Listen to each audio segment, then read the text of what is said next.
বাড়িতে বরকত হচ্ছে না, একটা তাবিজ দিয়ে। আপনার হুজুর যদি তাবিজের পুস্তক দিয়ে দেয়, জিন্দেগিতে মুফতি আফজাল বলছে বরকত হবে না।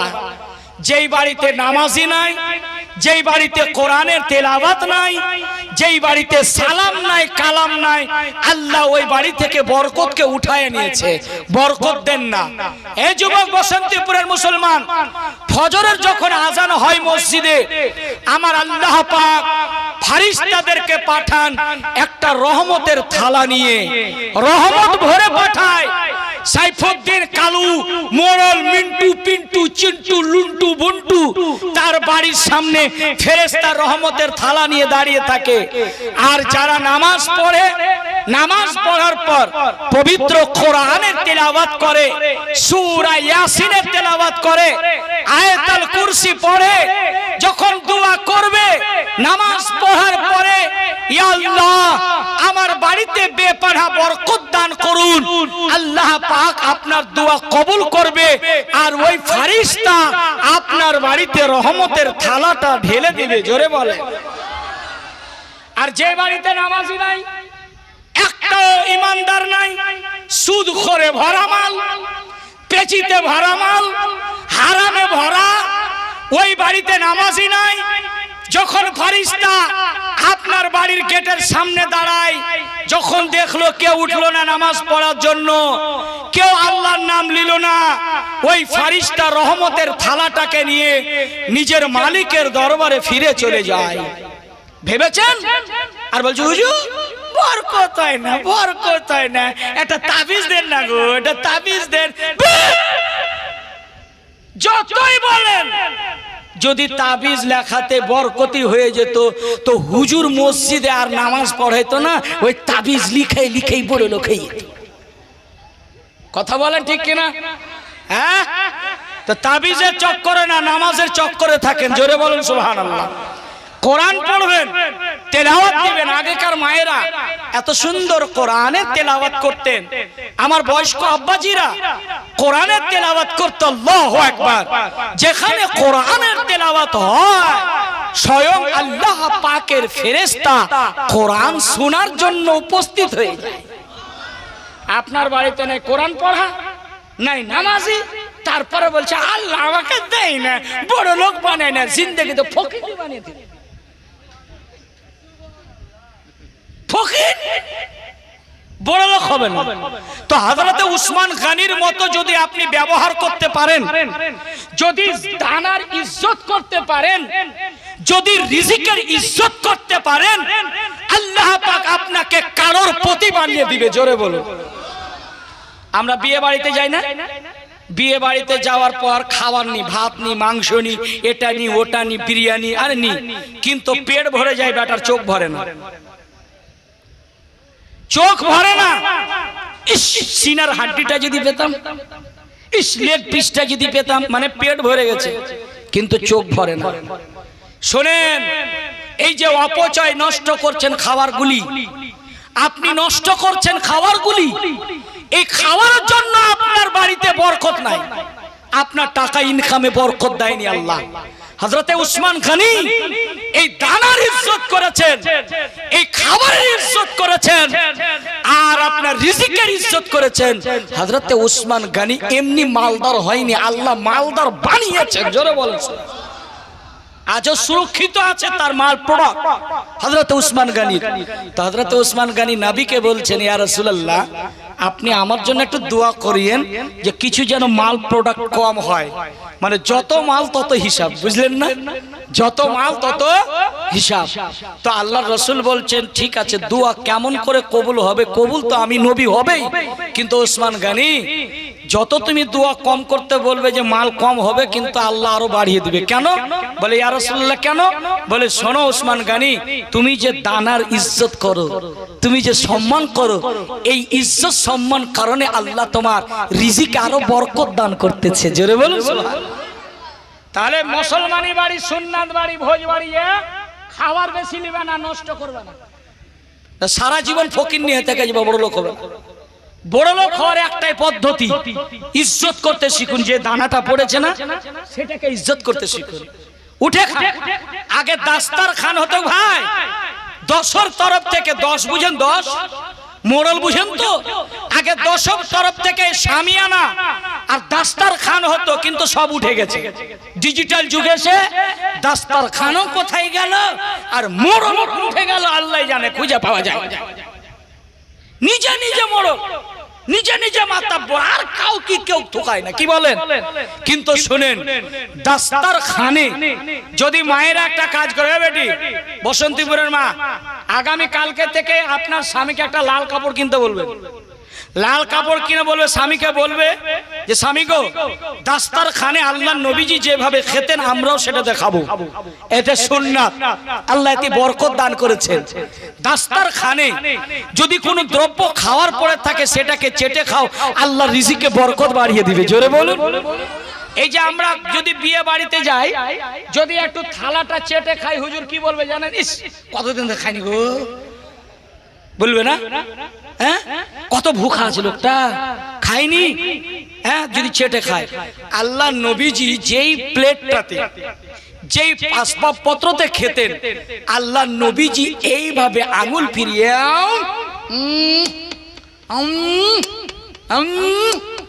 চুষে চুষে খেতেন। সাহাবা প্রশ্ন করতেন, ইয়া রাসূলুল্লাহ, এইভাবে চুষে কেন আঙ্গুল, এভাবে চুষেন কেন? তো আল্লাহ নবী গায়বের সংবাদদাতা, আল্লাহ নবীজি বলতেছেন, সাহাবারা শোনো, প্রশ্ন পরে কাজ আগে। তো শোনো, প্রশ্ন যখন করেছো এর সমাধান আমি রাসূলুল্লাহ দেব। বলে, ইয়া রাসূলুল্লাহ কেন চাটেন? আল্লাহর রাসূল বলছেন, শোনো, হাতের তালুতে মানুষের সরু সরু ছিদ্র আছে, আছে না নাই? আছে, কিন্তু ওই সরু সরু ছিদ্র থেকে মেডি ইন প্রোটিন বের হয়।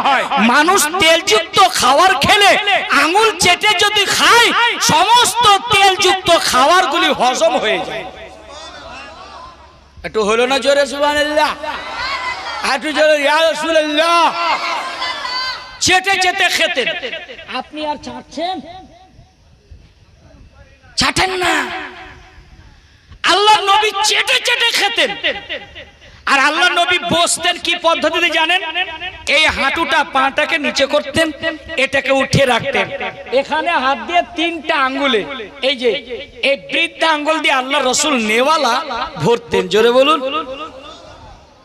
আপনার মতো ট্যাংরার মাছের ঝোল আর বুড়ি কাঁখই খান তুলে ভাবে বের করতে, বুঝতে পারলেন না?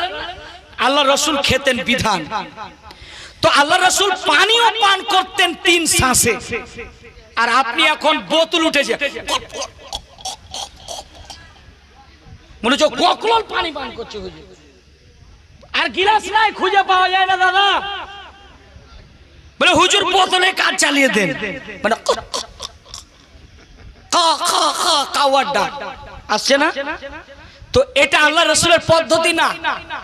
আমরা আল্লাহ রাসূলের পদ্ধতি থেকে দূরে সরে আছি, আমরা সব ভুলে গেছি। বরকত হবে।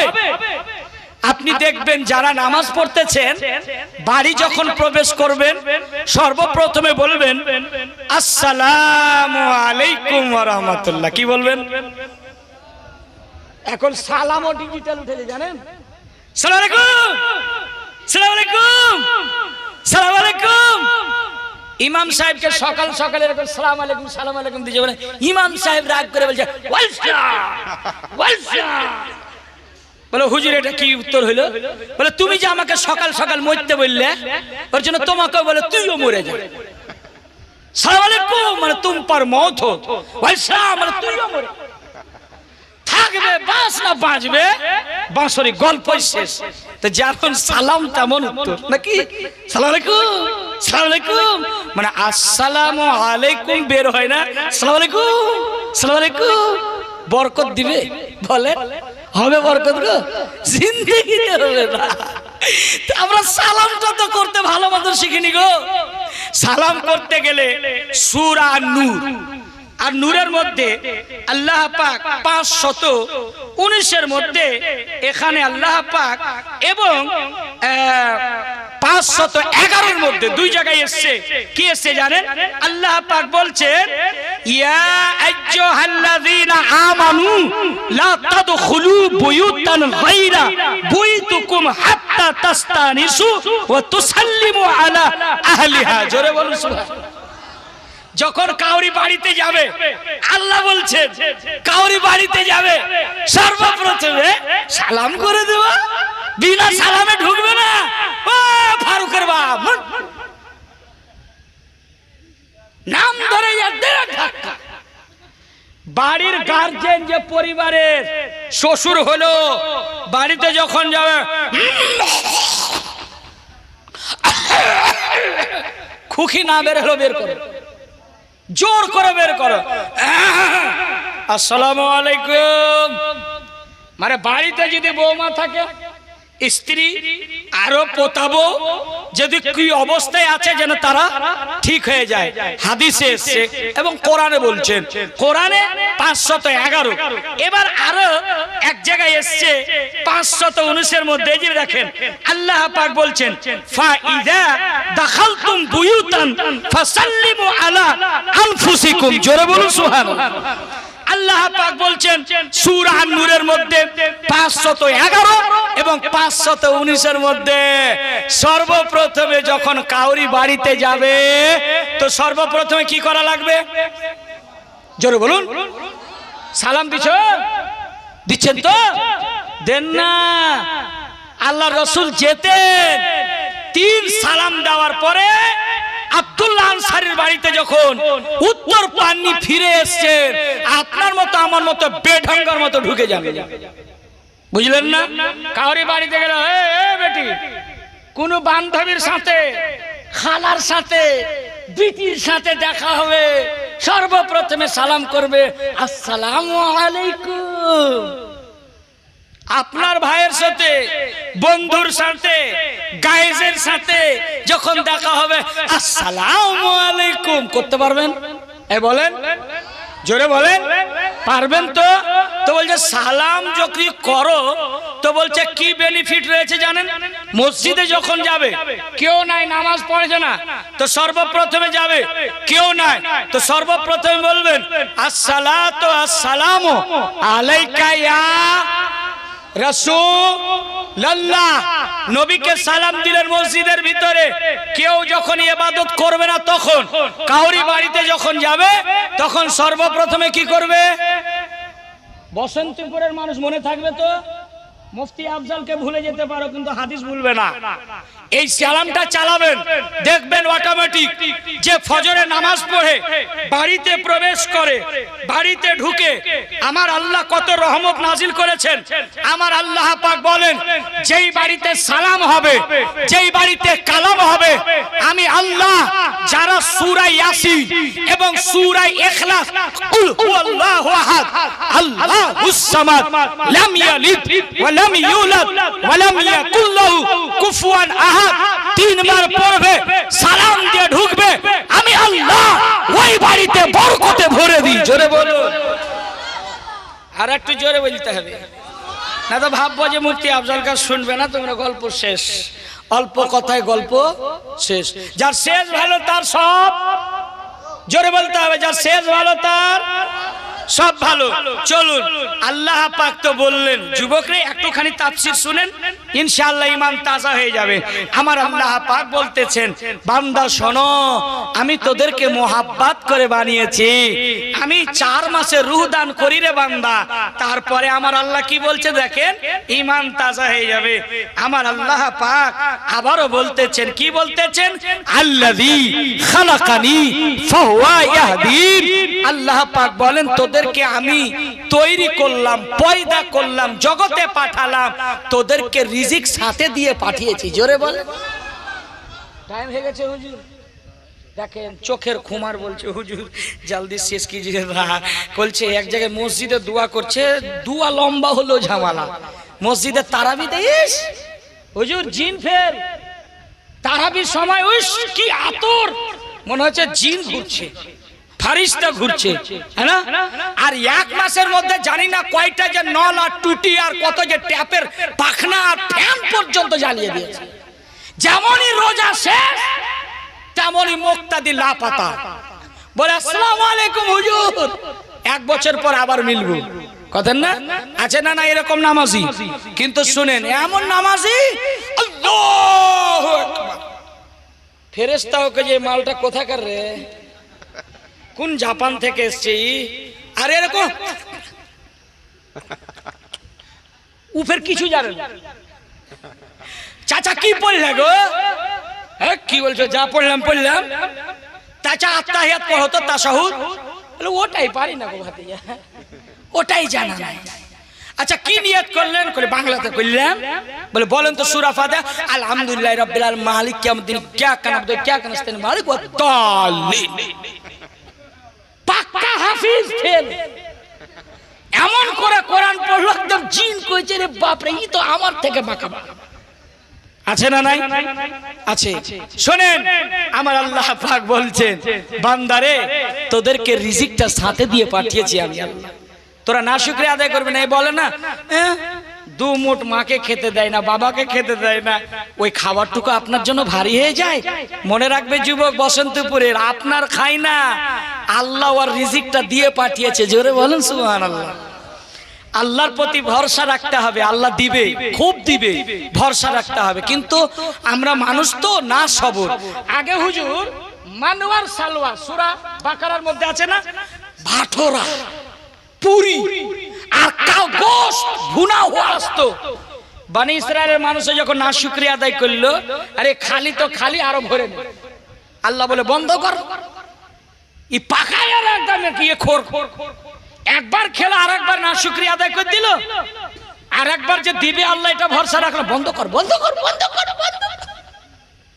এরাকে দিয়ে লাভ নাই না তাই যে আপনাকে ইনকাম করতে হতো না আমাকে করতে হতো না আল্লাহ আসমান থেকে খাবার পাঠাতো আমরা খেতাম আজকে খাটতে হচ্ছে না হাই রে গরম রে পাসিনা বয়ে যাচ্ছে হুজুর পাসিনা এই যে অবস্থা তা আপনাকে ইনকাম করতে হতো না আল্লাহ খাবার পাঠাতো না শুকরিয়া করবেন না আল্লাহ পাক বলেন আল্লাহ পাক বলতেছেন বান্দা শুনে রেখো মনে রেখো আমি আল্লাহ তোমাদেরকে হায়াত দিলাম তারপরে রিজিক দিলাম রিজিক দেওয়ার পর আমি আল্লাহ পাক তোদেরকে অসুস্থ আমি করব অসুস্থ করার পরে যারা দোয়া চাইবে আমি আল্লাহ পাক তার দোয়া কবুল করব কবুল করার পর আমি আল্লাহ তাকে শিফা দেব জোরে বলেন না সুবহানাল্লাহ আর একটু জোরে বলেন না আল্লাহু আকবার এবার বলতেছেন আমার আল্লাহ